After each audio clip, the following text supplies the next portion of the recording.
So Baby Jack got the honor of being the assistant head coach today, and I think he did a great job. And he was the head coach of celebrating in the locker room afterwards, which was pretty special for everyone. So obviously, this is a great moment for our program, and one that we need to celebrate the right way.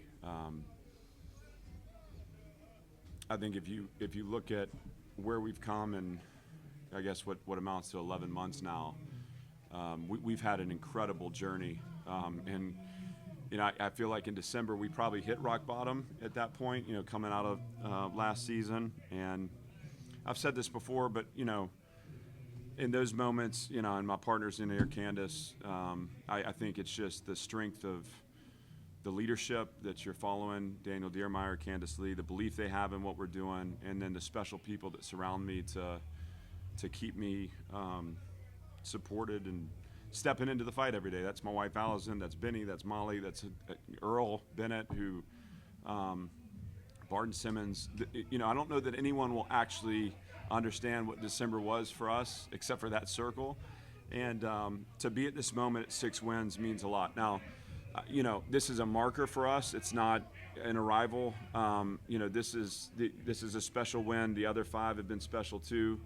We're going to celebrate this the right way, and then we're going to go home and we'll wake up tomorrow and we'll focus on South Carolina, because, I never said outright that our goal is to go to a bowl. Our goal is to get everything we can out of this team, and I think with every day we invest more with this group of guys, there's really no limitation on what we can accomplish here through the finish of the season, and what that's going to take from us on our arrival home is a real focus on South Carolina. But I'm proud of this program. I'm proud of today, and I thought that was a really gutsy win. And I thought it took all 3 phases, and it wasn't pretty. And I thought the entire game was a battle for control of the game. And at times they took control, and at times we did. But we synced up at the right time with some key special teams play. Martell had the great return. We had a 14-play, 78-yard drive to finish with the touchdown. At that point, you felt like we're going to make it really hard on them to finish out. But a lot of great individual performances in there, and just really grateful for this day. What was your celebration like in the locker room? Well, it was spirited. I mean, obviously these guys know the significance of what today is. And I think in a lot of ways, it's just you can look back from this perch and say we weren't going to be denied this opportunity today. I feel that way about this team. And so they earned the right to celebrate. They earned the right to be excited. And I enjoyed being right in the middle of it. And Jackie spent some time in the middle of it too. This is a family, and I don't know, I got a lot of love for the staff and for the players. So great celebration for a great day in our programs. Climb, and really, honestly, for the program, but for this team. A great celebration for this team. Your defense really picked up the offense today. I mean, what do you have to say about their performance? 7 points only allowed against an SEC team. Well, we've pushed all year because we know and we've known that we're capable of this type of performance. And, there's just been a lot of, at times, detail missing in what we're doing, focus, and those lapses come up in big moments. I was proud of the way we performed on 3rd down. I thought that was a huge correction from last week. And I was proud of our run wall. I think 29 carries for 88 yards, if I'm not mistaken, and that's a really good rushing team. So we knew that was going to be an important part of our success today. And we knew their defense was really good too. We talked about this. It was going to be tightly contested. Space was going to be hard to find for our offense. We clicked into place when we needed to offensively, and we made some great stops defensively to close it out. Well, I've got this weird ability to always kind of see through the smoke, so to speak, and I knew, if anything, the 3 years in the league had taught me a lot about what we needed to do. I think it was just really important that we make some strategic adjustments to get to get our overarching like football strategy pointed in the direction that we needed to be complementary and to control the game offensively. We needed to add some pieces in our team to strengthen at the top end of our depth chart. And again, Candace's effort in helping to do that in this new era. I've talked a lot about that. And I never lost any belief in what we could do. I just think in those moments, you just kind of look at the climb ahead, and it can it can take your breath away a little bit. But again, I believe in Vanderbilt. I came back because this is such a special university and such a special city. It's my home. It's my alma mater. And I just believe that the world needs a strong Vanderbilt football program. And, part of my responsibility is to deliver that. And no matter what the circumstances are that we face, we just keep stepping into it and keep chopping wood. And through that process, we get to celebrate days like today. Well, specifically defending them, the run wall was important to us. Again, you look at last week where they had over 300 yards rushing. I mean, you sense that they took the game over running the football. So we just, and I didn't think it was going to be anything that was cute. I just thought it was, let's be structured, let's be leveraged. And let's make sure our players have a great understanding of what their role responsibility is within the run defense. That's who we are in general. I didn't want to put them in bad boxes, and so last year, we paid the price for that. And so that was a part of it. And then it became about how do you contest perimeter space. That's a really skilled team, and we knew that in moments we needed to cap their shots. We did that, and a credit to our corners and our safeties for keeping the lid on the top of it. There were yards to be had. We gave up some plays, but that's going to happen anytime you play against a good team. I just thought we had the right mentality, and we came up with the right plays in the right moments, and again, a great team win. Look, you said that this is a marker for us. What exactly do you mean by that? Well, I've said, it's, I'm on record saying what I think this program can be, and when I said it originally, I don't think people understood it, but that's because I don't think people understand me and don't understand this team and Candace's leadership and what we see the vision of our future as. I'm a competitor, just like everyone else. When I sign up for something, it's not to do the bare minimum to celebrate, bowl wins or bowl eligibility. We want to win at the highest possible level here. And this team is, to me, in that breakthrough phase where we're still learning how to win and how to play together and how to put it together.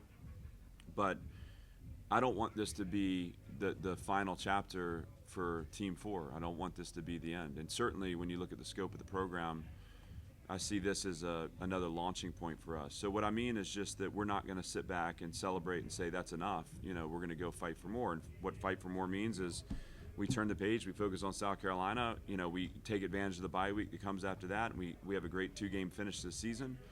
We go and attack the bowl game, which will be so much fun, but, it's not just getting there, you want to win. And then we go and build on the momentum in the offseason and all the resources that we can open up and all the things we can do to be aggressive in the landscape. That's what I mean. This is a marker.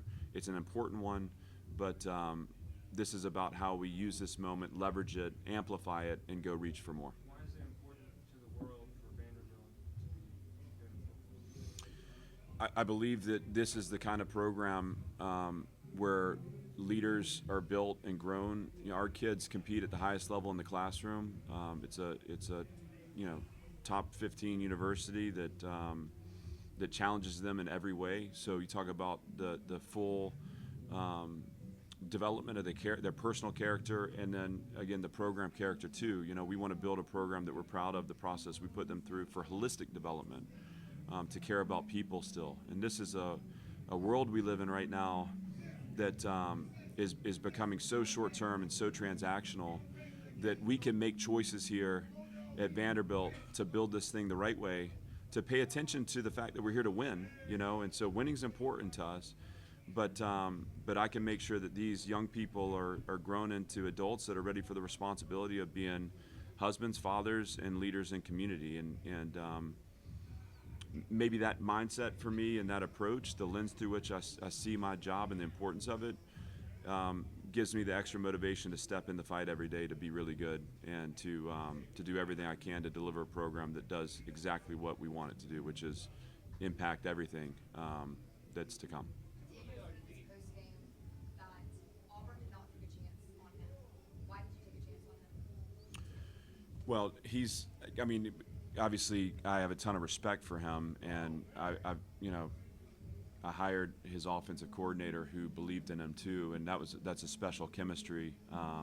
But I've said this before. I mean, I think the first conversation that Diego had with us, he talked to Barton, and at the end of that conversation, I'm going to mess this up, but Barton, he like stopped at the end of the conversation. He said to Barton, "Listen, tell Coach Lee," and then he like paused, and he was really trying to make sure he was coming up with the authentic, genuine, thing you want to say. Tell Coach Lee with me there, we're going to win every game, or something to that effect. And the first time I talked to him, he said, "I look forward to coming and helping you win championships at Vanderbilt." And for anyone who knows Diego, that's not him popping off. That's just who he is. He has a level of authenticity and genuine confidence. He also is an incredibly disciplined process player where he studies the game and puts his time in the work, and all of those things. When he said that to me on the phone, I've had to convince a lot of people of a lot of things in this role. To have him and to have a quarterback that sees the same vision is it's really special. Updates on Nick Rinaldi and Eli Stowers. Nick's fine. Eli, I'm not sure about him. I think he's okay. I know he was being evaluated. I'm not sure, Robbie, so I don't want to comment on that. I don't think that anything's wrong with Nick Rinaldi, but I may have an update on Tuesday. Clark, I guess just in the simplest terms, what makes this team unique? What makes this team special? Why are they different than your average team? They bought into our identity, they bought into our process, and they believe in each other. And I think we've been pushing brotherhood in this program now for 4 years, and I think every place does, but we want it to be something that's genuine and authentic and truly care about one another. And these guys love each other. I mean, there's a real love and affection, and they support each other. They challenge each other too, which I think is an important part of this. They're accountable to each other, and I also believe that, again, when you experience success, it gives them the ability to reach further. And so I'm seeing the evolution of our team as we go as well, and that makes me excited for what we can accomplish here at the finish. One more. Clark, how big were the special teams today? Well, in a tightly contested game, it's everything. And I thought Jesse punting the ball was fantastic. Loic covering the punts. Again, you look at the sequence at the end of the game where we were able to pin them and then get a great return by Martell to set up field position for us. Brock with another big kick. So there's a lot to like there. And truthfully, I mean, that's the kind of team we are. We're not a team that can play one-phase football. It's got to be 3 phases. And when they lock into place today, the defense held the line and did what we needed to do because that was a good defense on the other sideline. And we talked last night in my defensive meeting about this being a game that we need to win on our side of the ball. And I credit the players for that. But special teams obviously came up huge, being the bridge between the 2 phases.